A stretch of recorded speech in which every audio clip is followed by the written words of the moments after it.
চলো তোমাদেরকে শ্বশুর বাড়ির দিনকাল কেমন কাটে সেটা একটা দেখায়। এরকম করে শুরু হয় সকালটা, লোকজন বাসি মুখে ঘুরে বেড়ায়, দাঁত মাজে না, মুখ ধোয় না, শুধু লোকের পেছনে লাগে। আর আমি আজকে ভদ্রতার খাতিরে সকাল সকাল স্নান করে নিয়েছি। গিফট পাবো, গিফট পাবো। চুকা যা, মাকে পেটি দেখা যাচ্ছে। ওকে, আমি সকাল সকাল উঠে স্নান করে এসে বসে পড়েছি। এবার আমার শাশুড়ি মা আসবে, আমাকে চা দিয়ে যাবে।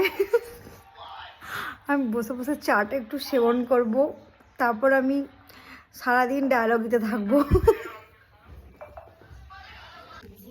ও মা, চা দেবে না?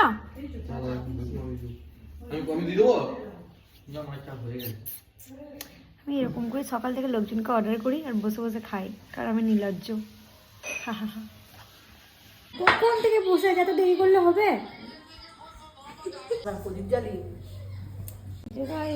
দেখেছো ওর বার্থডে স্পেশাল ট্রিটমেন্ট।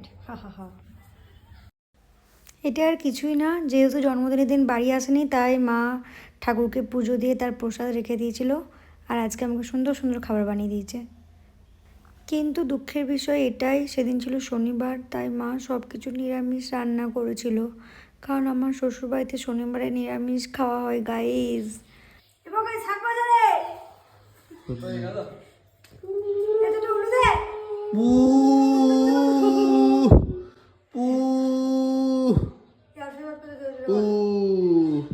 শতপুত্রের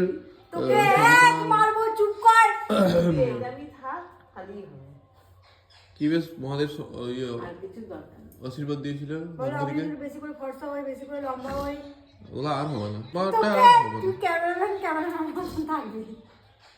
আর আমি ভগবানের হয়ে কথাটা বলে দিচ্ছি, না বলবি না।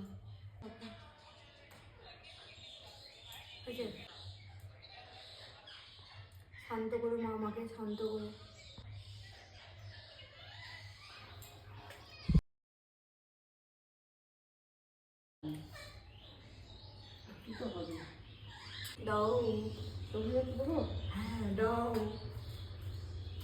এই হচ্ছে মাসির মেয়ে, একটা একটা করে কথা বলো। দাও, থ্যাংক ইউ। দাও, বড়টাকে ডাকো, আমাকে গিফট দিল না। সন্ধ্যাবেলায় করে নিবি নামটা, ঠিক আছে? ভাবি হবে না? গিফট দে।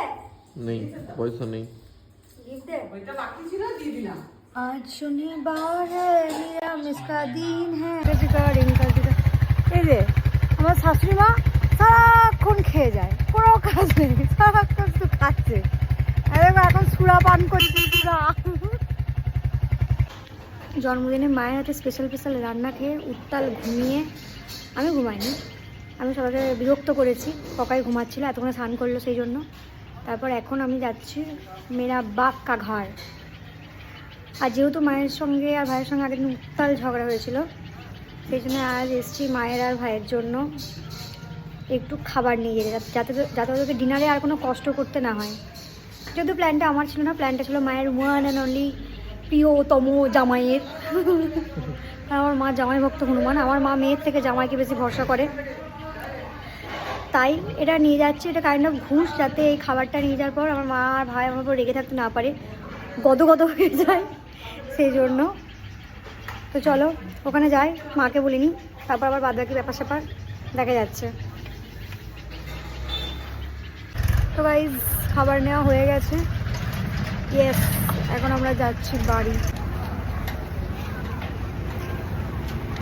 যাওয়ার পথে হঠাৎ মনে হলো একটু ফুচকা খেয়ে নেওয়া যাক, তাই আমি চলে এসেছি রাত্রে ফুচকা খেতে।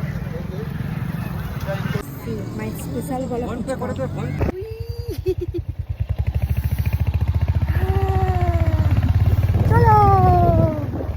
এসে গেছি গাইজ। তাও এই আমাদের বলে দাঁড়িয়ে আছে।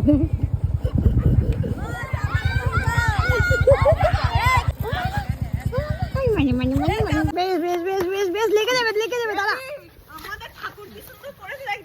কত বল, তারপর লোক সব বলি না।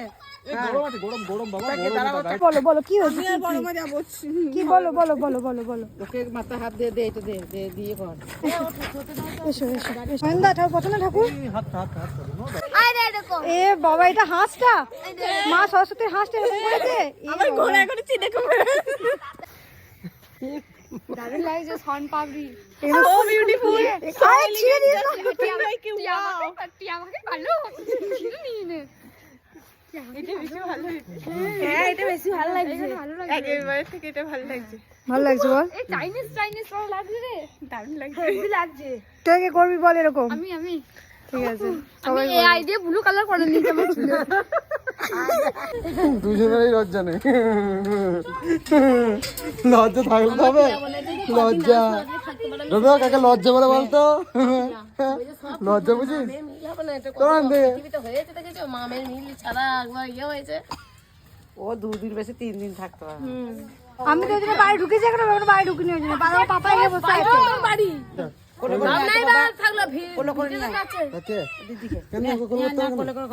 এক খাওয়ার ঢুকে যাবো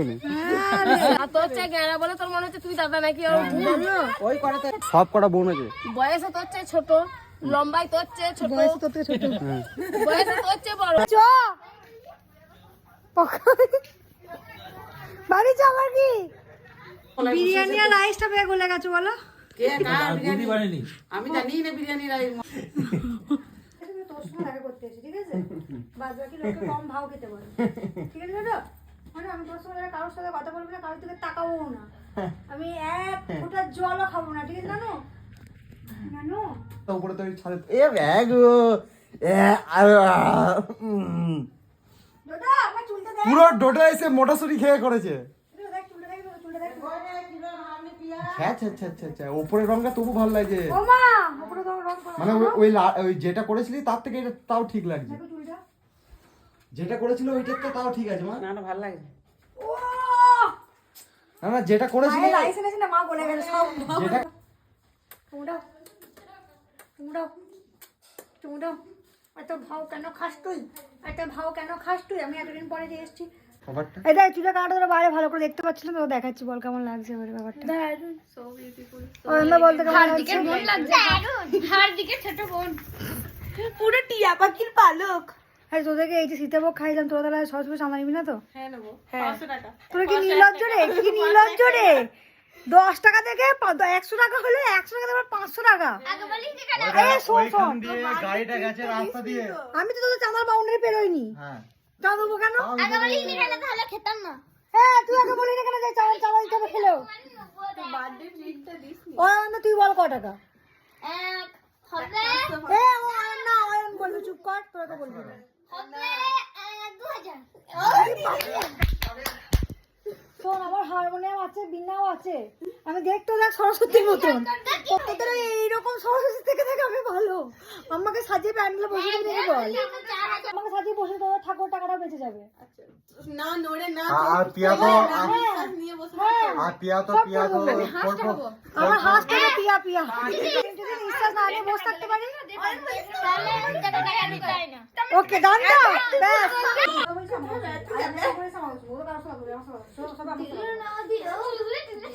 তো দেখতেই পাচ্ছ বাড়ির দরজায় পা দেওয়ার আগে থেকে এদের এই যে ক্যাচাল শুরু হয়েছে এখনো চলছে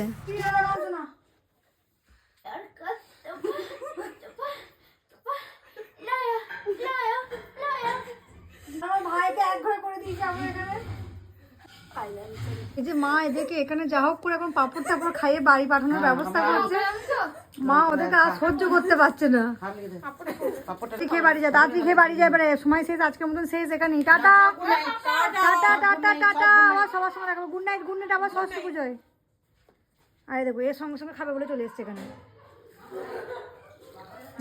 তো মায়ের হাতের গরম গরম পকোড়া খেয়ে সবাইকে টাটা বাই বাই বলে আমরাও এবার আমাদের বেরিয়ে পড়লাম আমার শ্বশুরবাড়ির জন্য তুমি কোথায় যাবে আমি তো বাড়ি চলে যাব টাটা মা টাটা গিফট পাওয়ার ধান্দায় বাপের বাড়ি এসেছিলাম এরা আমাকে 4টে নারকোল ঠিক আছে 1 কাপ ব্ল্যাক কফি 1 কাপ আদা দিয়ে লিকার চা আর বাঁধাকপির পকোড়া খাইয়ে বাড়ি পাঠিয়ে দিচ্ছে আমার মা যদিও আমার ঝগড়া মেটানোর জন্য একটু আমাকে প্যাম্পার করেছে আর এই যে এই একটা কুকুর রাস্তার নেড়ি কুকুর ওরাও এর থেকে কোথায় গেলি রে তুই ওরাও এর থেকে ভালো হয় ঠিক আছে আমাকে 1 টাকা দিয়েছে আমার জন্মদিনে, আমারও টাইম আসবে, আমিও দেখাবো 1 টাকার কি মর্ম। আমাকে আগেরবার কিছুই দেয়নি, দেখো বলো।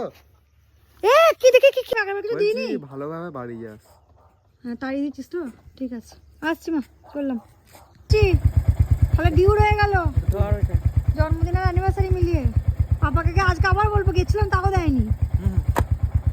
তুই আর কথা বলিস না, ঠিক আছে? 11 টাকা নিবি তো, স্ক্যানারটা বাটা। বেশি বেশি করে লাউ শাক খা। তো বাপের বাড়ি পর্ব এইবারের মতন এখানেই শেষ। এবার এখন আবার যাচ্ছি শ্বশুরবাড়ি। বাপের বাড়ির ক্যাঁচাল সম্পূর্ণ করে শ্বশুরবাড়ির ক্যাঁচালে আবার জয়েন করতে যাচ্ছি। আমার জীবনে শুধু ক্যাঁচাল আর ক্যাঁচাল, ক্যাঁচাল ছাড়া আর কোনো কিচ্ছু নেই। তো চলো যাই, সেখানে গিয়ে দেখি মা পাপা তারা আবার কী করছে, আবার সেখানে গিয়ে কথা হবে। এই যে বাড়ি এসেই দেখছি মা এখানে 100 রকমের পিঠে করতে বসেছে। 5 রকমের আমাদের পিঠে স্পেশাল। আর কী কী পিঠে করছো বলো? এটা কি পিঠে বলো? হলুদ হলুদগুলো কপি, আর সাদা, এই সাদা সাদাগুলো পোস্ত, এইটা নারকেল, ফুলকপি, ও ফুলকপি, এটা এটা পোস্ত, এটা নারকেল, নারকেলের পুর, আর এটা এটা সন্দেশ, সন্দেশ, আর এটা বরবটি। এটা বরবটি। এই এত রকমের এখন পিঠে এখন মা করছে। আর ঘরে মানে ঘরে কি আছে? দুধ, দুধের সেদ্ধ পিঠে। এখানে মা করে রেখেছে দুধ সেদ্ধ পিঠে। এদিকে মা করছে পিঠে, আর পাপা এদিকে ব্ল্যাঙ্কেট জড়িয়ে চুপ করে শান্তিতে বসে আছে। আর আমি সেই শান্তিতে বিঘ্ন ঘটাতে চলে গেছিলাম পাপাকে ডিস্টার্ব করতে। ঝগড়া তো ফাইনালি বাড়ি এসে গেছি, ফ্রেশ হয়ে গেছি, এরপর ডিনার করে যাব ঘুমোতে। তো চলো এই ব্লগটা এখানেই শেষ করছি, দেখা হবে একটা নতুন ব্লগে। বাই।